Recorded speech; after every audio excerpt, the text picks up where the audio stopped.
Today I'm going to be showing you how I DIY'd some cute little hall passes for my succulent themed classroom this year.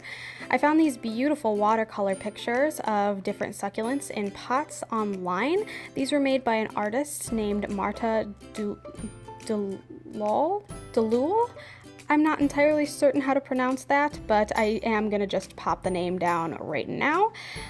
So I thought these were super beautiful, and obviously I could have made them myself, but I mean, it was exactly what I was looking for, and I really think that they're just absolutely gorgeous, and I would love to share her work in my classroom. So simple thing is just cutting all of them out, keeping them separate, and I actually did keep her watermark on there just to make sure she was given credit.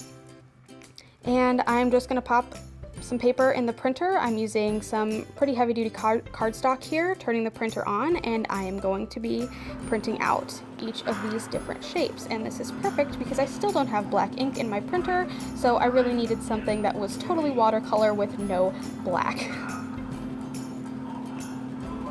As you can see, they are coming out absolutely beautiful. Next things next, I'm going to be cutting them out with a nice little white border around them. I want them to be big enough so that when I punch the holes in the top, that, you know, there's still something pretty substantial for them to grab onto. And I don't want to cut out too much of the artwork if I don't have to. For the spikier ones, I kind of was originally just going to leave them, but I thought it looked a little funny, so I did end up kind of going back and adding just a couple of little cuts to go in between.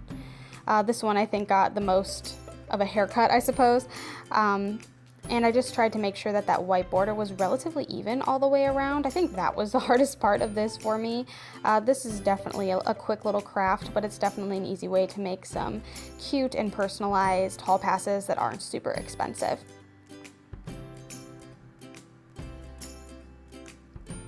And just shaping this up. Next, I'm actually just going to be writing hall pass on all of these. This one kind of turned out the worst, so I learned definitely from this first little blue succulent here. I ended up kind of shrinking the letters a little bit and making them a little less wide, I suppose.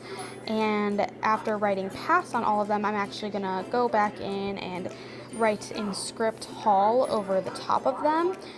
Again, since I don't have any black ink, I really kind of have been using this thick black Sharpie to kind of do most of the printer's job lately. I wish I could have printed it off in some nice script letters or something a little bit more uniform, I suppose, but I guess this definitely gives it that more handmade look, and I don't totally hate that. It's just maybe not the cleanest it could be. So I chose to put hall pass on the actual plants, and then because I'm going for this kind of gold theme along with my succulents, I decided to take my gold Sharpie and write my room number on top, or I guess on the bottom.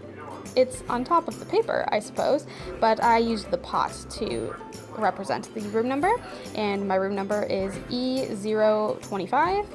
The 0, yes, does imply that my room is in the basement, and you know what? That's okay by me. The entire school is like color-coded and has 3 floors. It's very big, so I'm actually really excited about this.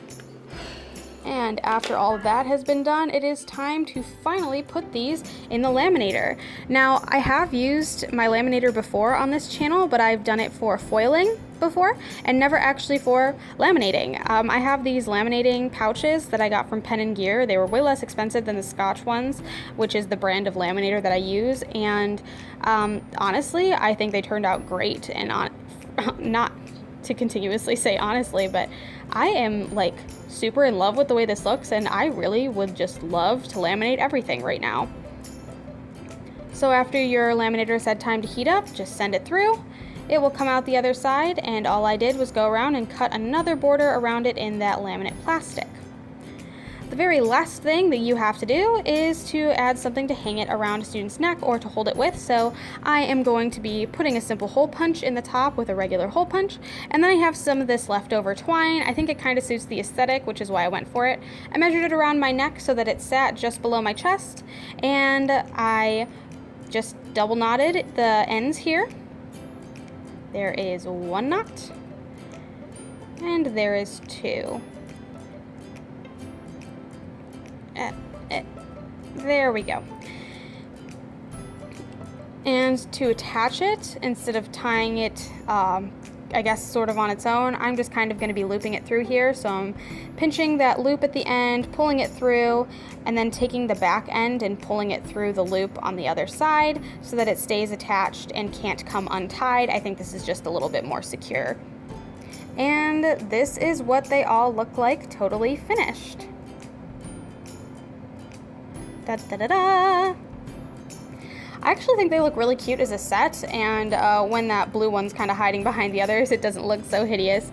If you want to see me make some other fun things for my classroom, feel free to subscribe and like this video if you liked what you saw, and you will be seeing me making some more amazing things for my classroom, as well as some other simple and budget-friendly DIYs. I upload every Sunday at 12 p.m., and hopefully I will be seeing you next time. See ya!